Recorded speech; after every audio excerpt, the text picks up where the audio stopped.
যদি গাছ দিয়ে নামতে যায় তাহলে তাকে বাঘে খায়, আর হাত যদি ছুটে যায় অজগরের পেটে পড়ে যায়। এবার লোকটা চিন্তা করলো আমার উপায় কি, কিং কর্তব্য বিমূঢ় হয়ে গেছে। অবশেষে লোকটা স্থির করেছে যতক্ষণ বাঁচা যায় অতক্ষণ ঝুলে আমি থাকি, দেখি কি করা যায়।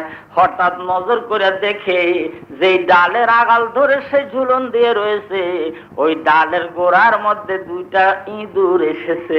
একটা ইঁদুরের গায়ের রং সাদা আর একটা ইঁদুরের গায়ের রং কালো। দুইজন সামনাসামনি বসে ওই ঝুলন্ত ডালের গোড়া কাটতে আরম্ভ করলো। সাদাজন যখন কাটে কালোজন চুপচাপ বসে থাকে, আবার কালোজন যখন কাটে সাদাজন চুপচাপ বসে থাকে। অল্টারনেট তারা ডিউটি করতে আরম্ভ করেছে। লোকটা একবার বাঘের মুখের দিকে দেখে, আবার অজগরের সাপের মুখের দিকে দেখে, আবার ইঁদুরের কাটার দিকে দেখে। কাটতে কাটতে ডাল এমন চিকন হয়ে গেছে, শুরু হয়ে গেছে, আর একবার কাটলেই ডাল কাটেছে অজগরের পেটে চলে যাবে। এমন সময় চিৎকার দিয়া ঘুম থেকে জেগে গেল। ঘুম থেকে জেগে দেখে সারা শরীর থরথর করে কাঁপতেছে, ঘামে গেঞ্জি ভিজে গেছে, বিছনা চাদর ভিজে গেছে, লেপের কাবার ভিজে গেছে। কি স্বপ্নে আমি দেখলাম, এই ভয়ের চোটে তার শরীরটা থরথর করে কাঁপতেছে। সারা রাত্রি বসে বসে কাঁদছে।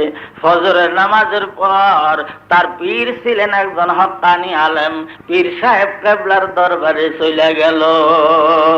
সানি ধামসুদ মুরিদে পেশে পীরে, সানি ধামসুদে মুরিদে পেশে পীরে, কে বাসুদ্দার সলুকার দস্তগিরে, ভগুপ্তার পা না সুদ্দার এসকাতা যায়, বেরুয়া শেখ সোয়াগা পেশে মান্নায়। মুর্শিদ কেবলার দরবারে যে বলে, হুজুর আজ রাত্রে আমি এই ধরনের একটা মারাত্মক স্বপ্নে দেখেছি। সারা রাত্রে হুজুর আমি কেঁদেছি, কিন্তু স্বপ্নের ব্যাখ্যা আমি বুঝি না। হুজুর আপনার কাছে আসছি, আপনি মেহরবানি করে আমাকে স্বপ্নের ব্যাখ্যা বলে দেন। আল্লাহর ওলি বলে, বাজান রে শোনো, যে বাঘ তোমাকে দৌড়েছে এটা বাঘ না রে বাবা, এটা হলো তোমার মালিকাল মউত। জীবন বাঁচাবার জন্য, আত্মরক্ষার জন্য মধ্য মাঠের মধ্যে যে তুমি গাছে উঠে ডাল ধরে ঝুলন দিয়েছ, বাজান রে ওই গাছ হলো তোমার হায়াতের বৃক্ষ। তোমার পাশোদা যে অজগর সাপ দেখেছ, যদি হাত ছুটে যায় গোটা দেহ অজগরের পেটে চলে যাবে। বাজান রে এটা অজগর নয়, এটা হলো তোমার কবর। বলুন সুবহান। আলা ইয়া সাকিনাল কাসরিল মুআল্লা, আলা ইয়া সাকিনাল কাসরিল মুআল্লা, সাতুদফান করিবিন ফি তুরাবি, লাহু মালাকু ইউনাদু কুল্লা ইয়াউমিন লিদুনিল মাউত ওয়াবনাউ লিল খারাবি। কিতাবের মধ্যে লেখে, আমার আপনার যেখানে কবর হবে ওই জায়গার মধ্যে দৈনিক একজন ফেরেশতা ভোরবেলা হইতে দিনের মধ্যে 20 বার সে ডাক দেয়া বলে, 7 তলা বিল্ডিং বানায় উপরের তলা ঘুমাও, অল্প দিনের মধ্যেই তোমার ওখান থেকে নামাইয়ে আমার পায়ের নিচে কবর এখানে নিয়ে আসা হবে। লাহু মালাকুই ইউনাদু কুল্লা ইয়াউমিন লিদুনিল মাউত ওয়াবনাউ লিল খারাবি। ওই ফেরেশতা দিনের মধ্যে 20 বার ডাইকা কয়, রেডি হও, তোমার কবর রেডি আছে। মাঝে মাঝে ভাইজান ওই আওয়াজ কারো কানের মধ্যে শোনা যায়। বলুন সুবহান। এজন্য আল্লাহর হাবিব বলেন, কোন ব্যক্তি যদি দিনের মধ্যে 20 বার মওতের কথা স্মরণ করে, ওই দিনের মধ্যে ওই ব্যক্তির পক্ষে কোনো গুনার কাজ করা সম্ভব না। আর ওই দিন যদি সে মারা যায়, আল্লাহ রাব্বুল আলামিন তার শহীদের দরজা দিয়ে দিবেন। আল্লাহর ওলি বলতেছেন, বাবারে, যে অজগর সাপ তোমার পায়ের কাছে হা করে রয়েছে, বাবারে অজগর না, এটা হলো তোমার খবর, হা করে রয়েছে, ডালের থেকে ছুটা পড়লেই তোমারে গিলা ফেলবে। বলেন সুবহান। ডালের গোড়ায় তুমি যে সাদা ইঁদুর আর কালো ইঁদুর দেখেছো, সাদা ইঁদুর হলো দিন, কালো ইঁদুর হলো রাত। একদিন যায় তোমার হায়াতের এক অংশ কেটে যায়, এক রাত যায় তোমার হায়াতের এক অংশ কেটে যায়। এভাবে ডাল কেটে যাচ্ছে, হায়াতের ডাল শেষ হয়ে যাচ্ছে। তুমি দেখছো একবার কাটলেই ডাল কেটে যাবে। যদি সাদা ইঁদুরে কাটে তোমার দিনে মৃত্যু হবে, আর কালো ইঁদুরে কাটলে তোমার রাতে মৃত্যু হবে। বলেন সুবহান। ও আমার ভাইরা, ও আমার বাবাজিরা, হায়াতের বৃক্ষের ডালের মধ্যে আমরা সমস্ত দুনিয়ার মানুষগুলি ঝুলে আছি। মালিকাল মউত বাঘ আমাদের পিছনে হা করে রয়েছে। দিন রাত অতিবাহিত হচ্ছে, হায়াত ফুরিয়ে যাচ্ছে। জানি না আগামী বছর পর্যন্ত কে ডাল থেকে ছুটে আমরা অজগরের পেটে চলে যাব। একজন পয়গম্বর, নাম হলো হযরত উযাইর আলাইহিস সালাম। মনে থাকবে নামটা? হযরত উযাইর আলাইহিস সালাম। বর্তমান যে জেরুজালেম মসজিদুল আকসা, এই মসজিদুল আকসার পাশে তিনি বাস করতেন। বনি ইসরাইল বংশের তিনি পয়গম্বর ছিলেন। তিনি তৌরাত কিতাবের হাফেজ ছিলেন। হঠাৎ করে জেরুজালেম এলাকায় বখত নাসার নামে এক জালেম বাদশা আক্রমণ করলো। নবী তার দলবল নিয়ে জালেমের বিরুদ্ধে যুদ্ধ ঘোষণা করলো। ওই বখত নাসার জালেম বাদশার সাথে যুদ্ধ করতে যেয়ে নবীর দল ঠকে গেল। নবী সহ তার সঙ্গীরা অনেকে এরেস্ট হয়ে গেল, বন্দী হয়ে গেল। এবার জালেম বাদশাহ নবীকে তার দলবল সহ বন্দী করে জেরুজালেমের ওখান দিয়ে নিয়ে বিশেষ একটা দুর্গের মধ্যে আটকায় রাখলো। কিছুদিন পরে জালেম বাদশাহ জানতে পারলো বন্দীদের মধ্যে একজন পয়গম্বর আছে, তার নাম হলো উযাইর। ওই জালেম বাদশাহ হযরত উযাইর আলাইহিস সালামকে ডেকে নিয়ে জিজ্ঞাসা করে, আপনার নাম কি? তিনি বলেন, আমার নাম হলো উযাইর। জালেম জিজ্ঞাসা করলো, আপনি কি বনি ইসরায়েলের পয়গম্বর? কয়, জি, আমি বনি ইসরায়েলের পয়গম্বর। আপনি কি তৌরাত কিতাব পড়তে পারেন? তিনি বললেন, আমি তৌরাত কিতাব শুধু পড়তেই পারি না, আমি তৌরাত কিতাবের হাফেজ। দেখেন, তৎকালীন জমানায় জালেমরাও নবীদেরকে ইজ্জত করতো। হুজুর, যদিও আমি লোক বেশি সুবিধা না, তথাপি একজন নবীকে আমি পয়গম্বর কয়, আমার গাদা আছে একটা, উঠে দেন। আইনা দিছে এটা, কয় জি এটা। আমার এক মশক পানি দেন, দিছে এক মশক পানি। আমার রাস্তায় খাবার জন্য কিছু ফল দেন, দিছে কিছু ফল। দিয়া কয়, এখন আপনি চলে যান, এটা বাইতুল মুকাদ্দাস রোড। পয়গম্বর গাদার পিঠে সাওয়ার হয়ে এক মশক পানি আর এক প্যাকেট তাজা ফল নিয়ে বাইতুল মুকাদ্দাসের কাছে এসে একটু ক্লান্ত হয়ে পড়েছেন। তিনি গাছের গোড়ায়, গাছের সেহার মধ্যে, গাছের ডালের ছায়ার মধ্যে সুন্দর করে বসে ওই গাদাটাকে একটা শিকড়ের সাথে বেঁধে ফলগুলি সামনে নিয়ে কায়ত হয়ে শুয়ে তিনি বিশ্রাম করতেছেন। এমন সময় তিনি বাইতুল মুকাদ্দাসের দিকে নজর করে দেখে সম্পূর্ণ বাইতুল মুকাদ্দাসটা আগুন দিয়া জ্বালাইয়া পোড়াইয়া ধূলিসাৎ করে ফেলছে, মাটির সাথে মিশে গেছে। বাইতুল মুকাদ্দাস শহরে একটা মানুষও দেখা যায় না।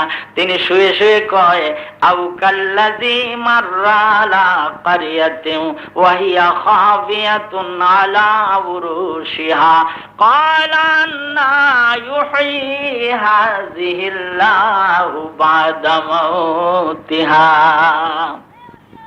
আল্লাহর পয়গম্বর গাছের গোড়ার মধ্যে শুয়ে শুয়ে বাইতুল মুকাদ্দাস শহরের দিকে নজর করে কয়, খোদারে তুমি মরারে জিন্দা করবা, বারবার খালি বলো, কিন্তু মরা বাইতুল মুকাদ্দাস কিভাবে জিন্দা হবে আমি বুঝলাম না। সম্পূর্ণ শহরটা ধুলির সাৎ করে ফেলছে, মাটির সাথে মিশিয়ে ফেলছে, একটা মানুষও দেখা যাচ্ছে না। এই মরা শহরকে তুমি কেমনে জিন্দা করবা রে মাওলা? প্রশ্ন করলেন। ফামাতাহুল্লাহু মিয়াতা আমিন। এই কথা বলার সাথে সাথে আল্লাহ রাব্বুল আলামিন ওনার রূহ কবজ করলো। 100 বছর পরে বাইতুল মুকাদ্দাস আবার জীবিত শহর হয়ে, আবাদ হয়ে, বিল্ডিং দালান কোঠা সব তৈরি হয়ে, হাজার হাজার মানুষের দোকান পাট খুলে মানুষ যখন গিজ গিজ করা আরম্ভ করছে, 100 বছর পরে আল্লাহ রাব্বুল আলামিন ওনাকে রূহ দিয়া ঘুমের থেকে উঠাইলো। মুর্দায়ে সদ সাল রাহায় মিকুনাত ই বজুজ হক দিগারে কায়েমি কুনাত। 100 বছর পরে আল্লাহ রাব্বুল আলামিন ওনার রূহ ফেরত দিল। ওনার দেহের উপরে রেফ্রিজারেটর লাগায় রাখছে, ওনার দেহকে ফিজারিং লাইন দিয়ে সম্পূর্ণভাবে হেফাজত করে রেখেছে। 100 বছর পরে ওনার রূহটা ভিতরে দিয়ে আল্লাহ রাব্বুল আলামিন জিজ্ঞাসা করেন, কামলা বিস্তম, উযাইর রে তুমি এখানে কতদিন ঘুমাইলা? হযরত উযাইর আলাইহিস সালাম বলেন, লাবিস্তু ইয়াওমান আও বা'দা ইয়াওম, আমি একদিন অথবা 8 দিন ঘুমাইছি বলে মনে হয়। আল্লাহ রাব্বুল আলামিন বলেন, ক্বালা বাল লাবিস্তা মিয়াতা আমিন ফানজুর ইলা তাআমিকা ওয়া শারাবিকা লাম ইয়াতাসান্না। আল্লাহ রাব্বুল আলামিন বলেন, উযাইর রে তুমি একদিন আর 8 দিন ঘুমাও নাই, তোমাকে এখানে আমি ঘুমন্ত অবস্থায় রেখে দিয়েছি 100 বছর। ফানজুর ইলা তাআমিকা ওয়া শারাবিকা লাম ইয়াতাসান্না, তুমি নজর করে দেখো তোমার পানি, তোমার তাজা ফল সম্পূর্ণ আমি ফিজারিং লাইন দিয়ে রেফ্রিজারেটর বানাইয়ে আমি এমন ভাবে ফল আর পানিকে রেখেছি, 100 বছরের মধ্যে পানির রং পরিবর্তন হয় নাই, ফলও পচে নাই। ফানজুর ইলা তাআমিকা ওয়া শারাবিকা লাম ইয়াতাসান্না ওয়ানজুর ইলা হিমারিকা। উযাইর রে তুমি যে গাদা চড়ে আসছিলা, তোমার গাদা কই? উনিকে আল্লাহ এই শিকুরের সাথে বাইন্ধে দিয়েছিলাম।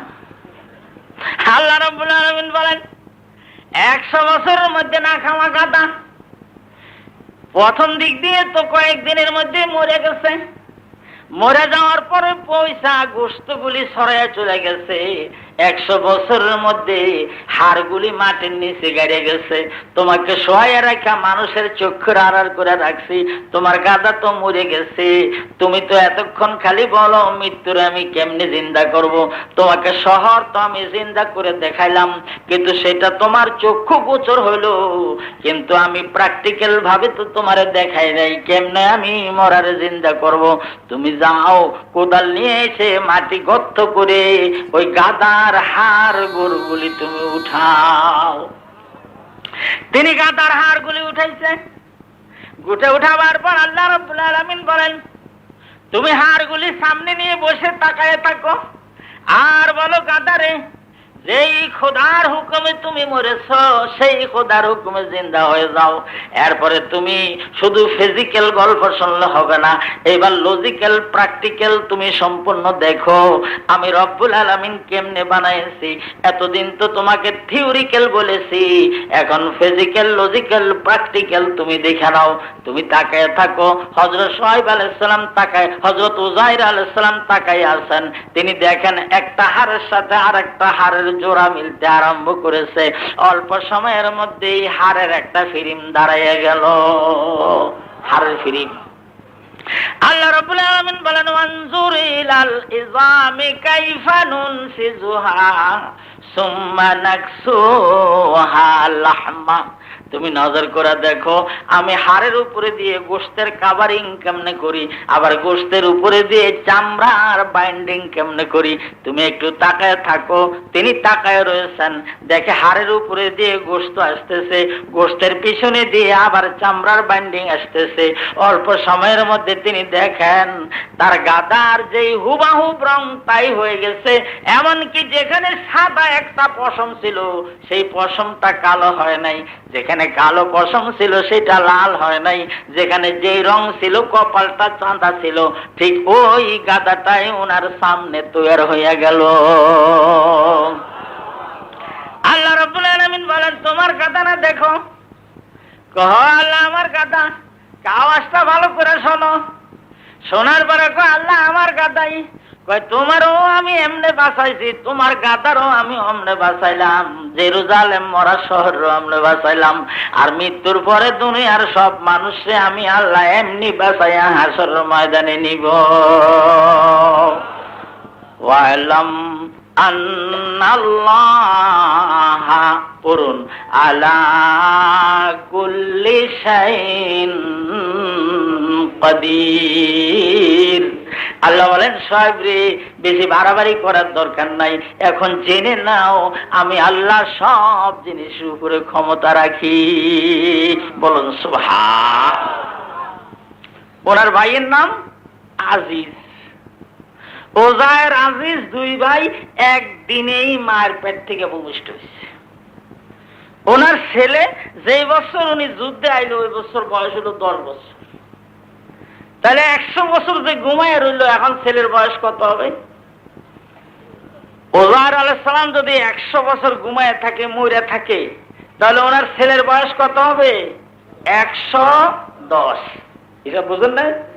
ছেলেরে 10 বছর বয়সের সময় রেখে উনি যুদ্ধে আসছে, আর রাস্তায় যদি মৃত্যু অবস্থায় তিনি ঘুমায় থাকে 100 বছর, তাহলে ছেলের এবার বয়স হবে কত? 110। আর উনি বাঁচার সাথে সাথে উনি 50 বছর বয়সে যুদ্ধে আইছিলেন।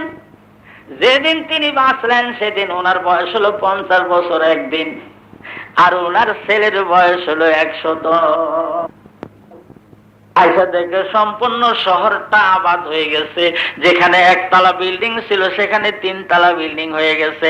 যেখানে একটা খাল ছিল সেখানে মাটি ফেলে বরট করে বিল্ডিং তৈরি করে ফেলছে।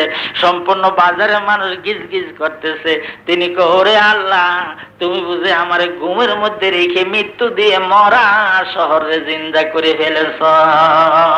বলেন সুবহান। এবার মানুষকে বলে 50 বছরের মানুষ, আমার বয়সের লোক। এইবার মানুষকে কয় ভাই রহমতপুর গ্রামটা কোন দিক? রোড ঠিক পায় না। মানুষ কয় এখান দিয়ে যান। ওই গ্রামে যে মানুষকে বলে ভাই যান, এলাকার লোক একজনও চিনে না। কেমনি চিনবে?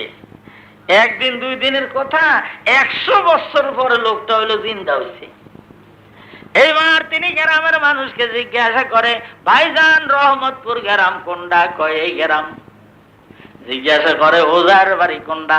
মানুষ কয় আপনার কি মাথা খারাপ হয়েছে?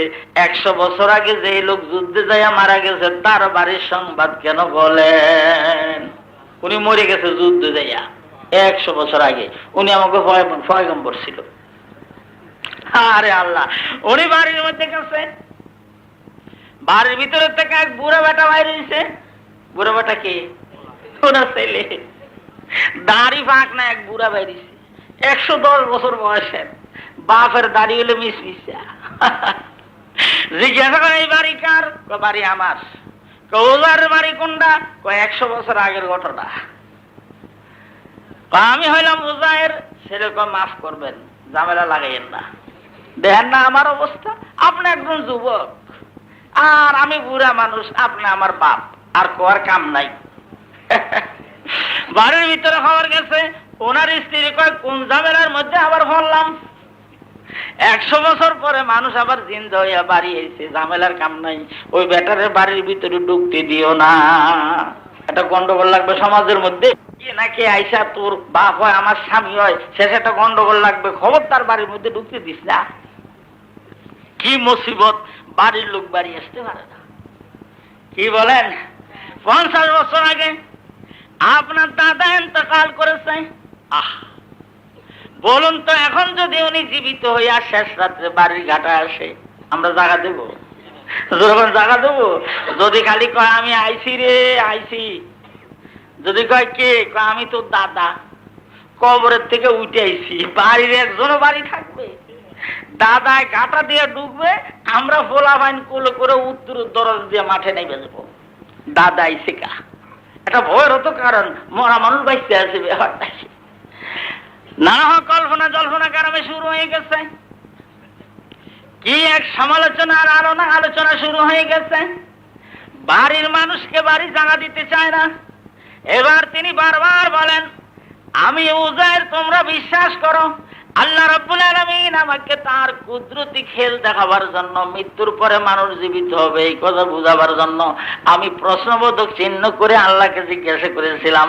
এই জন্য আল্লাহ রাব্বুল আলামিন আমার দেহের উপরে পরীক্ষা নিরীক্ষা করেছে, গাদার দেহের উপরে পরীক্ষা নিরীক্ষা করে আমাকে প্র্যাকটিক্যাল দেখাই দিছে, এবং তিনি বাইতুল মুকাদ্দাস শহরের উপরে পরীক্ষা নিরীক্ষা করে আমারে জানাই দিছে আমি কেমনে মুর্দারে জিন্দা করব। আমি আইছে আমারে জায়গা দাও, গ্রামের মানুষ জায়গা দিতে চায় না। কি সর্বনাশ! উনি কয়, আচ্ছা বেশি বয়সের কোন লোক এই দেশে আছে? ওই গ্রামের দক্ষিণ মাথায় এক বুড়ি আছে, ওখানে নিয়ে চলো। বুড়ির বাড়ি নিয়ে গেছে। বুড়ি অন্ধ, বুড়ির বয়স 150 বছরের উপরে, পুরান বুড়ি খাইছে। ওখানে যায় হযরত উজাইর আলাইহিস সালাম বলেন, বুড়িমা তুমি উজাইরের চিনো? কয় যে হ্যাঁ, উজাইর আলাইহিস সালাম আমার পয়গম্বর।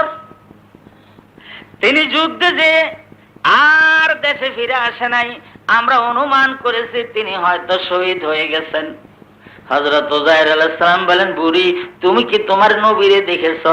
কয় আমি আমার নবীরে বহুবার দেখেছি। কয় এখন একটু দেখো না আমি তোমার নবী কিনা। বুড়ি কয় আমি তো অন্ধ হয়ে গেছি, আমার নবীরে একটা মুজিজা ছিল, তিনি অন্ধ মানুষের চোখে ফু দিলে চোখ হইয়া যায়। আপনি আমার চোখে ফু দেন, আমি চোখ ফিরে পাই, তাহলে আপনার মুখ দেখে আমি বলতে পারবো আপনি আমাদের পয়গম্বর কিনা। হযরত উজাইর আলাইহিস সালাম ওই বৃদ্ধা অন্ধ মহিলার চোখের মধ্যে ফু দিল। ফু দেওয়ার সাথে সাথে বুড়ির নতুন চোখ গজায় গেল। তিনি নজর করে কয়, কোনো সন্দেহ নাই আপনি আমার পয়গম্বর। লা ইলাহা ইল্লাল্লাহু উজাইরুন নবী আল্লাহ। হযরত উজাইর আলাইহিস সালাম বলেন, বুড়িমা আমি তোমার পয়গম্বর, তুমি আমাকে সার্টিফাই আইডেন্টিফাই করলা, শনাক্ত করলা, কিন্তু আমার বাড়ির মানুষ তো আমারে মানতে চায় না, আমারে বাড়ি জায়গা দেয় না। মা তুমি একটু সুপারিশ করো না। বুড়ি কয়, বাজান আমি তো হাঁটতে পারি না, বার্ধক্য হয়ে আমি নড়াচড়া করতে পারি না। আমার পয়গম্বর কোন বুড়া মানুষের হাত ধরে, অচল মানুষের হাত ধরে কুম বিইজনিল্লাহ কয়ে টান দিলে মানুষ হাঁটতে পারতো,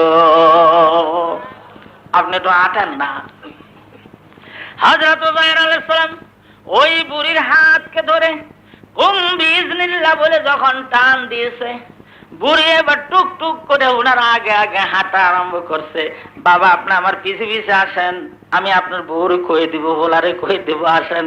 ওই বুড়ি আগে আগে যায় বাড়ির মধ্যে ঢুকিয়া হযরত উজাইর আলাইহিস সালামের ছেলেকে দেখে বলে, বিশ্বাস না করলে এখানে আয়, তৌরাতের সব কপি তো বখতনাসর জালেম বাদশা পড়াই দিছে, তোর আব্বা ছাড়া তৌরাতের হাফেজ কোনো মানুষ নাই, দেশের সব লোক ডাকে আন, যদি তৌরাত কিতাবকে হেফজ করে আমাদেরকে শোনাইতে পারে, আর তোর মার সাথে গোপন আলাপ যদি করে তার আগের স্বামী মিলাইতে পারে, তাহলে আমরা এক্ষুনি ঘোষণা করে দেব তিনি আমাদের সেই পয়গম্বর উজাইর। সারা দেশে মহাসম্মেলন বসছে। তখন পৃথিবীর মধ্যে তৌরাতের কোনো হাফেজ ছিল না, এবং তৌরাতের কফিও ছিল না। সব কফি বখতনাসর জালেম বাদশা পড়াই দিছে।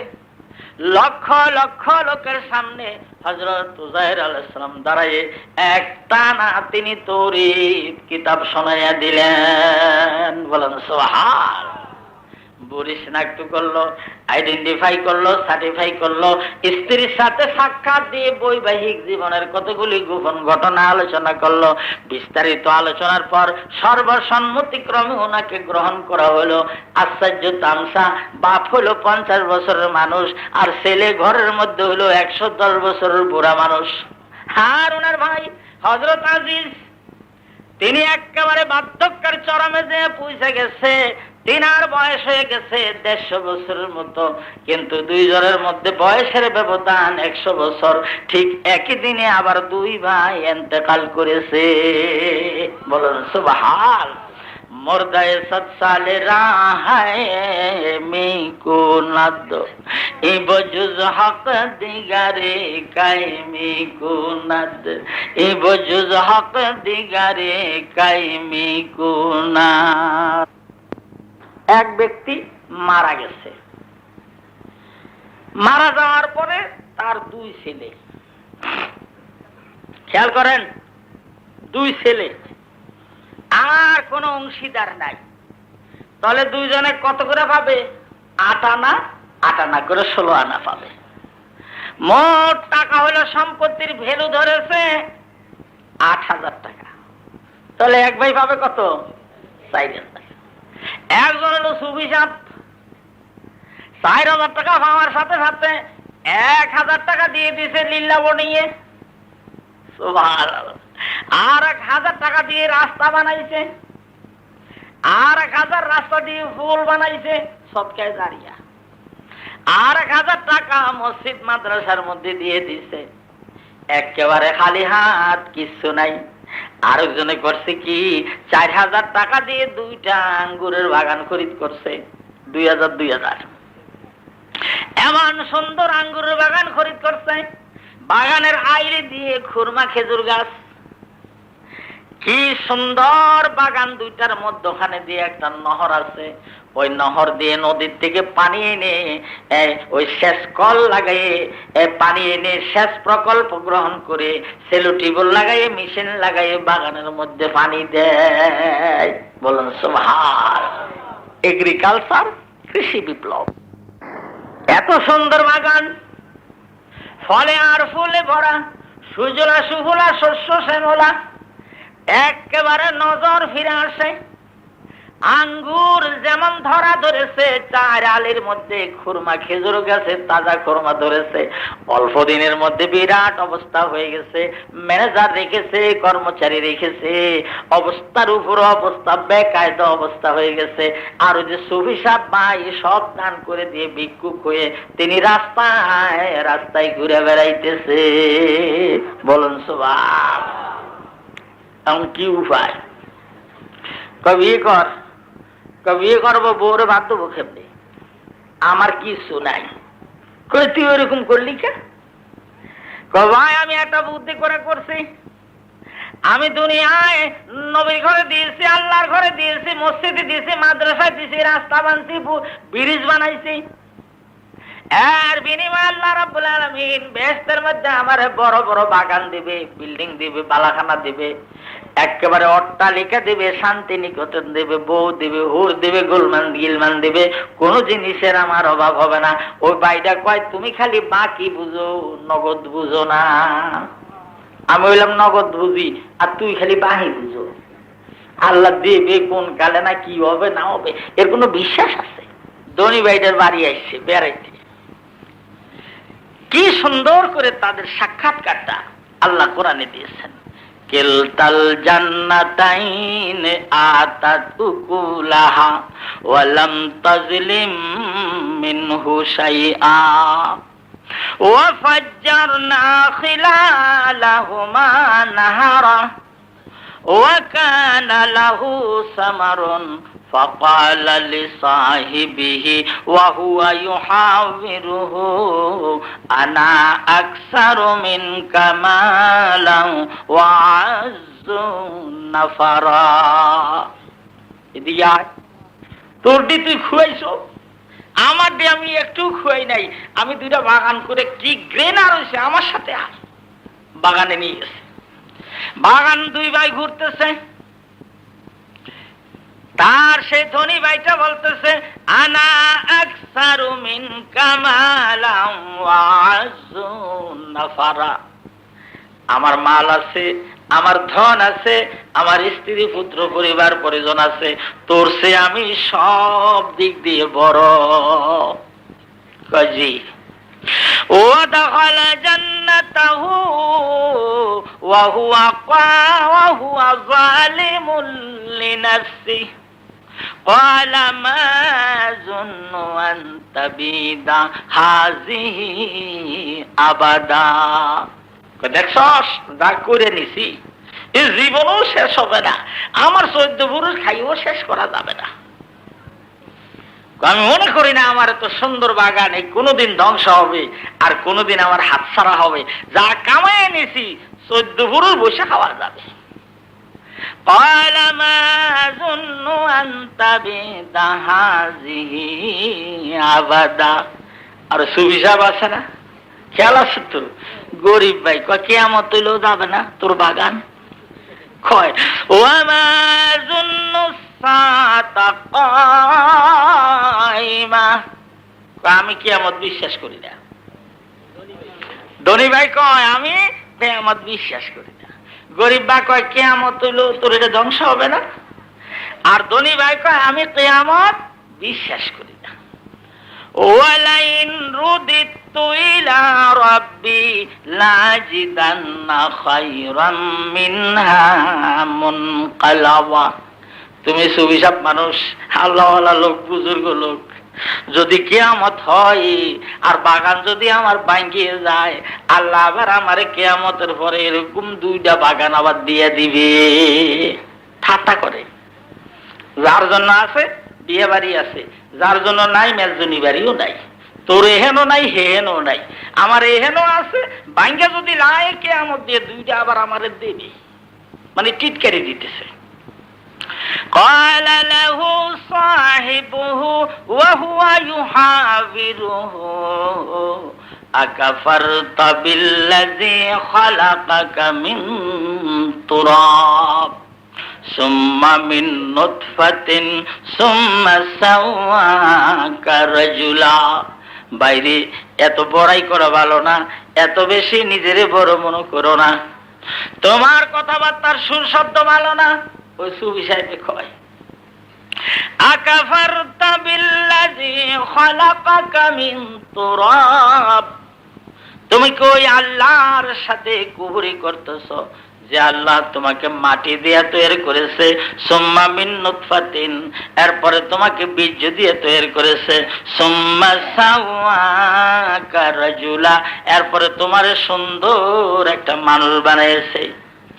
লাকিন্নাহু আল্লাহু রাব্বি ওয়া লা উশরিকু বিরাব্বি আহাদা। বাইরে এত বেশি কইও না, এত বেশি কোয়া ভালো না। আল্লাহু রাব্বি, আল্লাহ হলেন আমাদের রব, ওয়া লা উশরিকু বিরাব্বি আহাদা, খবরদার আমার রবের সাথে কারো শরীক করো না। বলুন সুবহান। ধনী ভাইটারে গরিব ভাইটা বুঝায়।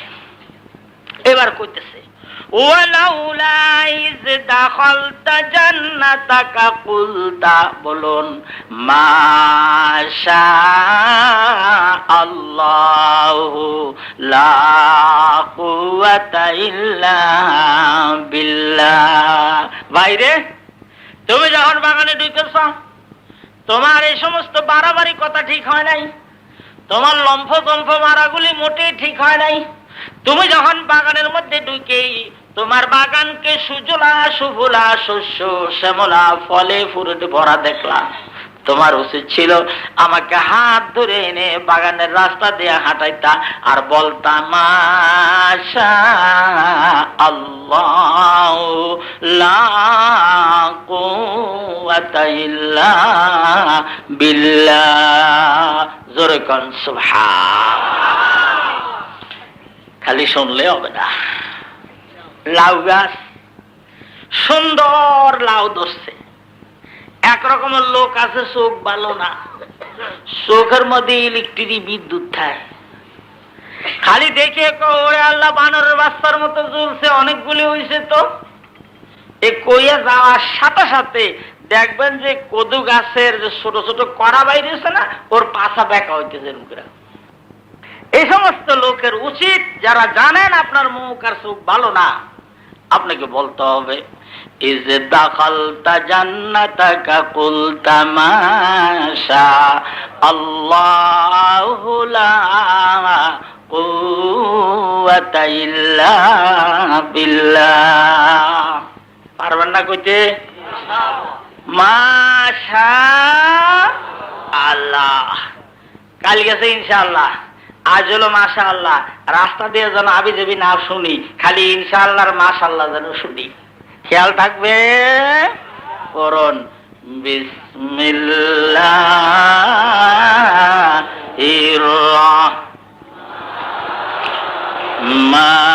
রহমানির রহিম।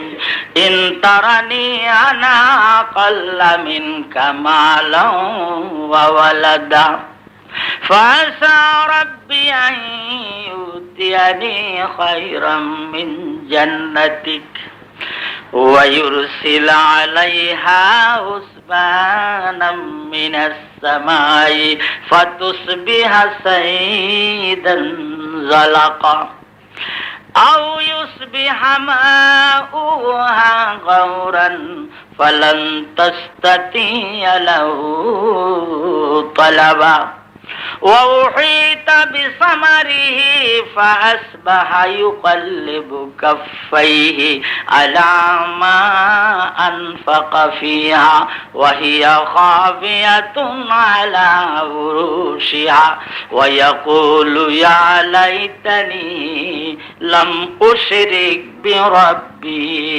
أحدا। গরিব মানুষ, ভাই আমি গরিব মানুষ, আমার টাকা নাই, পয়সা নাই, আমার জায়গা নাই, জমিন নাই, আমার ছেলে নাই, সন্তান নাই, আমার বিবি নাই, বাচ্চা নাই, আমার মান নাই, সম্মান নাই, কিছুই আমার নাই, কিন্তু আমি আশাবাদী। ফাসা রাব্বি আন ইউতিয়ানি খায়রাম মিন জান্নাতিক। আমি আশাবাদী পরকালে আমার আল্লাহ রাব্বুল আলামিন আমাকে এর চেয়ে সুন্দর, তোমার চেয়ে সুন্দর বাগান দিতে পারেন। বলুন সুবহানাল্লাহ। দুনিয়াও দিতে পারেন, আখিরাতও দিতে পারেন। কয় হ হ আজ দিছে তোরে, তোর কাম শেষ। আসলে বলেন তো দেওয়া নেওয়া এগুলি কার হাতে? জোরে কান আল্লাহর হাতে। আল্লাহ বলছেন না, কুলিল্লাহুম্মা মালিকাল মুলকি তুতিল মুলকা মান তাশা। পড়েন ওয়া তানজিউল মুলকা মিম্মান তাশা ওয়া তুইজ্জু মান তাশা ওয়া তুযিল্লু মান তাশা বিয়াদিকাল খায়র ইন্নাকা আলা কুল্লি শাইইন কদির। গাহ গাদারা মুলকে বখশি গাহ সাহারা চুগাদা। গাহ গাদারা মুলকে বখশি গাহ সাহারা চুগাদা আজবরাইনি মিলানি দরবদর হায় রাগুনি। ও আমার ভাইরা, ও আমার বাবাজিরা, সিংহাসনের বাদশারে, সিংহাসনের সম্রাটরে সিংহাসনের থেকে নামাইয়া আল্লাহ রাব্বুল আলামিন ভিক্ষা করাইয়া ছাড়ছেন। ছাড়ে নাই? ভিক্ষার ফকিরের জুন্নাটা হাতের থেকে নিয়া কয় তুই যে আর সিংহাসনে বৈশা রাষ্ট্র শাসন কর। বলুন সুবহানাল্লাহ। এরকম উত্থান পতন আমাদের দেশে হয় নাই? যেরকম হয় নাই, আমাদের দেশে বেশি বেশি হইতে আছে। কুলিল্লাহুম্মা মালিকাল মুলকি তুতিল মুলকা মান তাশাউ ওয়া তানজিউল মুলকা মিম্মান তাশা ওয়া তুইজ্জু মান তাশা ওয়া তুযিল্লু মান তাশা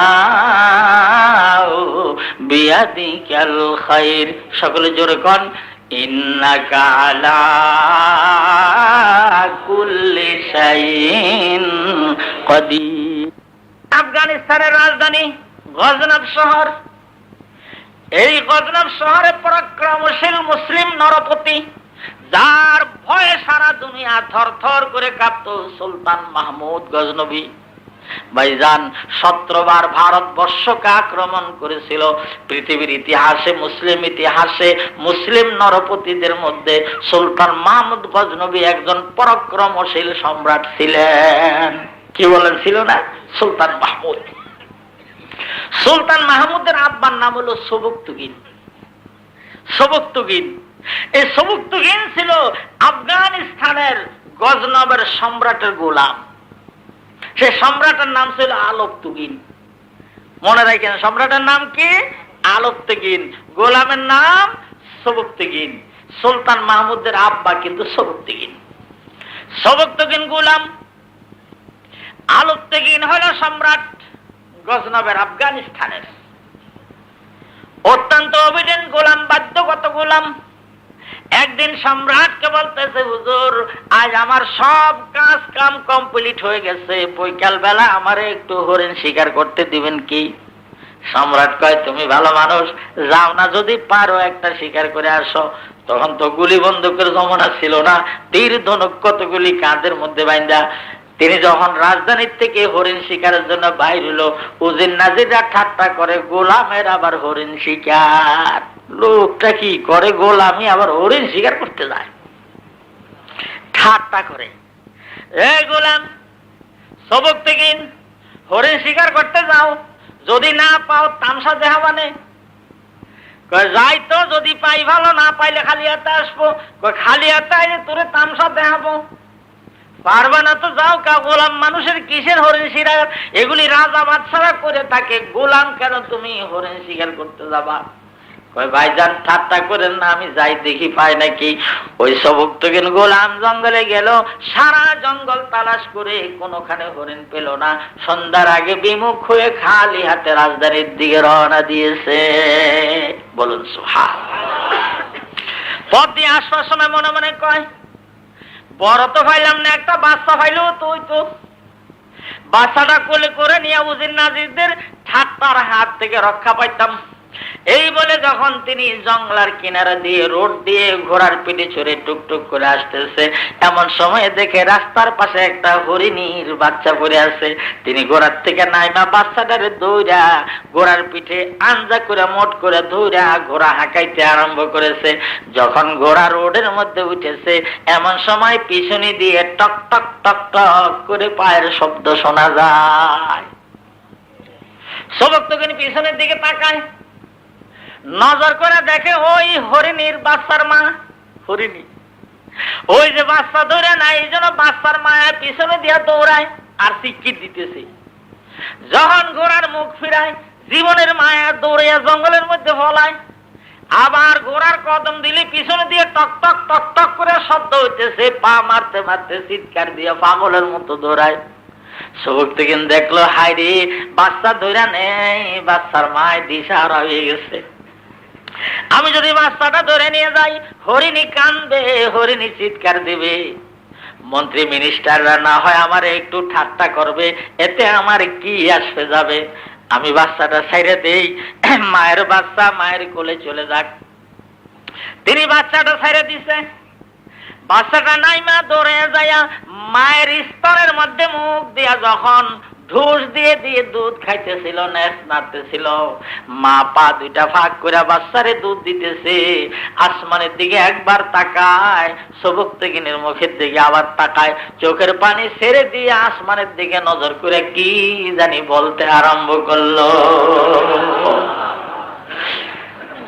এইবার বলা বলি শেষ করে আবার ওনার দিকে তাকাইলো। সুবুকতুগিন রাজধানীতে চলে আসছে। উজির নাজিররা জিজ্ঞাসা করে, হরিণ কই? হরিণ পাই নাই। গেছো কা? একটা পাইছিলাম, ওর মা কান্দে দেখে ছেড়ে দিয়ে আইছি। মাগরিবের নামাজ আদায় করেছে, রাজ দরবারের কাজ কাম কমপ্লিট করেছে, এশার নামাজ পড়ে সবুকতিগিন ঘুমিয়ে গেছে। গভীর রাতে দেখে লাল টকটকে সুন্দর চেহারার, নুরানি চেহারার একজন মানুষ, হাতের মধ্যে লাঠি, মাথার মধ্যে ভাগরি।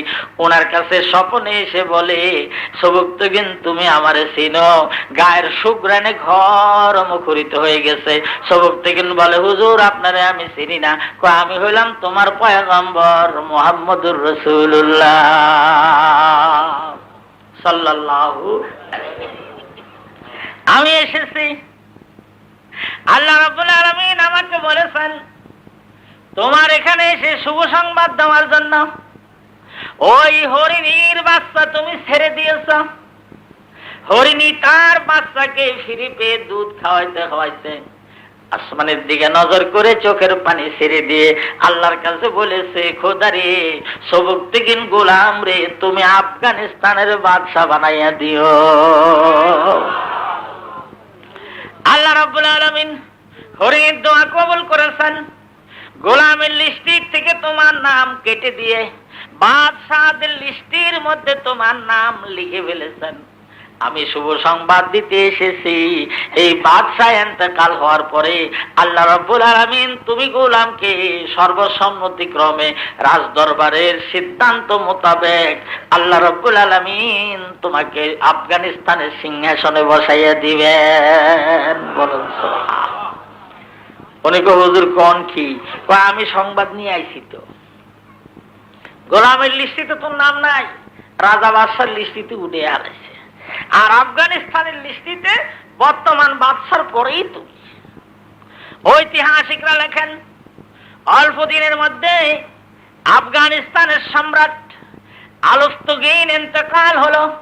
মন্ত্রী পরিষদের জরুরি অধিবেশন ডেকে মন্ত্রী মিনিস্টাররা সর্বসম্মতিক্রমে গোলাম সবুকতিগিনকে রাজ দরবারের বাদশাহী ইউনিফর্ম, রাজা বাদশাদের পোশাক পরাইয়ে গোলামকে নিয়ে আফগানিস্তানের সিংহাসনে বসাইয়া দিল।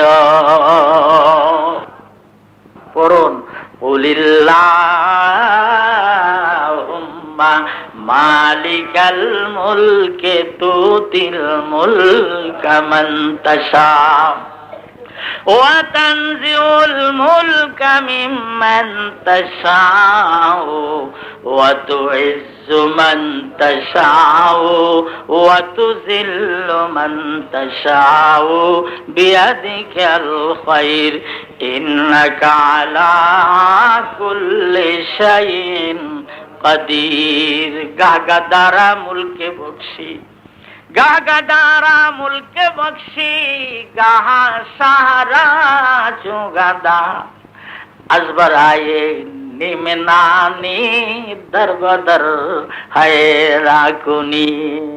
হুজুরকে প্রশ্ন করা হয়েছিল তিনটা। এক নম্বর, আসহাবে কাহফ কারা, তাদের সংখ্যা কত, তারা এখন কোথায় আছে? এক। দুই নম্বর প্রশ্ন করা হয়েছিল, হুজুর হযরত মুসা আর খিজির আলাইহিস সালামের ঐতিহাসিক, আধ্যাত্মিক এবং ভৌগোলিক সফর বর্ণনা করুন। দুই। তিন নম্বর, হুজুরকে বলা হয়েছিল, হুজুর জুলকারনাইন বাদশা যে বিশ্ব জরিপ করেছে, সেই জরিপের রিপোর্টটা একটু তুলে ধরুন। বলুন সুবহান। কয়টা প্রশ্ন? তিনটা। হুজুরে কইছিল কাই লাইছেন, কই দিবান। হুজুরের ধারণা কি? জিবরাইল আলাইহিস সালাম আমার কাছে দিনে আসে, রাতে আসে, দরকার হলে গভীর রাতে আসে। আসো, কোনারে জিজ্ঞাসা করে আমি তারপরে প্রশ্নের উত্তর দিয়ে দেব। মুফাসসিরিন কিরামরা লেখেন, হযরত আদম আলাইহিস সালাম হতে ঈসা আলাইহিস সালাম পর্যন্ত সব নবীদের নিকটে জিবরাইল আলাইহিস সালাম ওহী নিয়ে সর্বমোট আগমন করেছেন মাত্র 300 বার।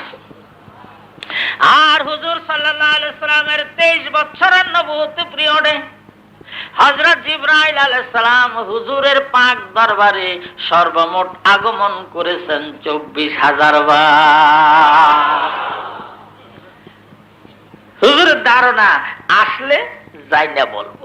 তিন প্রশ্ন মনে আছে? ঠিক আছে, কাল আপনারা আইসেন, আমি উত্তর দিয়ে দিব। আল্লাহ রাব্বুল আলামিন হযরত জিবরাইল আলাইহিস সালামকে ডেকে বলেন, আমার পরবর্তী হুকুম না পাওয়া পর্যন্ত আমার হাবিবের দরবারে তুমি যেও না। আগামীকাল তিনি প্রশ্নের উত্তর দিবেন, আমারে একটু সাথে রাখলো না, ইনশাআল্লাহ বললো না, তুমি একটু যাইও না, দেখে আমারে ছাড়া কেমনে উত্তর দেয়, বন্ধু মানুষ কি জন্য আমারে বাদ দিল, যাইও না। পরের দিন প্রশ্নকারীরা আইছে, হুজুর কইতে পারে না। এর পরের দিন আসছে, উত্তর দিতে পারে না। তাফসীর জালালাইনের টিকার মধ্যে লিখেছে 14 দিন, অন্যান্য তাফসীরের মধ্যে লিখেছে 41 দিন পর্যন্ত ওহী বন্ধ ছিল। 41 দিন পর্যন্ত ওহী স্টপ ছিল। 41 দিন এই প্রশ্নকারীরা এসে ফিরে গেছে, সমালোচনা আরম্ভ হয়ে গেছে, চারিদিক দিয়ে সমালোচনার ঝড় আর তুফান নামছে। সাহাবায়ে কেরামদের মুখ ছোট্ট হয়ে গেছে। হুজুর সাল্লাল্লাহু আলাইহি সাল্লাম কিংকর্তব্য বিমূঢ় হয়ে গেছেন। তিনি এশার নামাজ পড়ে কয়, খোদারে কোন জায়গায় ভুল হয়েছে আমি টের পাই না। 41 দিন পর্যন্ত তোমার জিবরাইল আসে না, প্রশ্নের উত্তর দিতে পারি না, বেইজ্জতি হয়ে গেলাম। আল্লাহ তুমি আমার ভ্রম সংশোধন করে জিবরাইলকে পাঠায়া দাও। হযরত জিবরাইল আলাইহিস সালাম এসে প্রথম প্রশ্নের উত্তর দিয়ে 2টা প্রশ্ন সামনে রেখে বলেন, ওয়ালা তাকুলান্না লিশাইইন ইন্নী ফাইলুন যালিকা গাদা ইল্লা ইয়াশাআল্লাহ। আজ থেকে 41 দিন পূর্বে আপনি ওয়াদা দিয়েছিলেন, অঙ্গীকার করেছিলেন, প্রতিশ্রুতি দিয়েছিলেন, তখন তো আপনি ইনশাআল্লাহ বলেন নাই। এজন্য ওহী বন্ধ রইল, ওই স্টপ রইল। 3 প্রশ্নের একটার উত্তর দিয়ে সান্ত্বনা দিলাম, বাকি 2টা সামনে রেখে আপনাকে সতর্কতা অবলম্বন করার জন্য নির্দেশিত হয়েছি।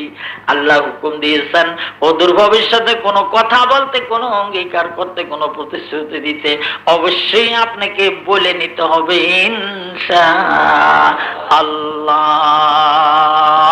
খুব জোরে কোন ইনশাআল্লাহ। এই ইনশাআল্লাহর প্রসঙ্গে আল্লাহ রাব্বুল আলামিন বাগান দেখে, ফসল দেখে কি বলতে হবে সেই প্রসঙ্গটা আল্লাহ আবার সাথে উঠে বলেন,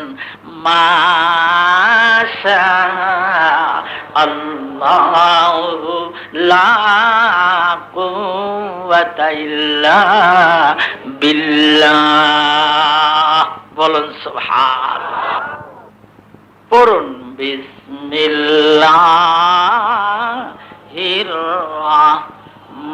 রাহমানির রহিম।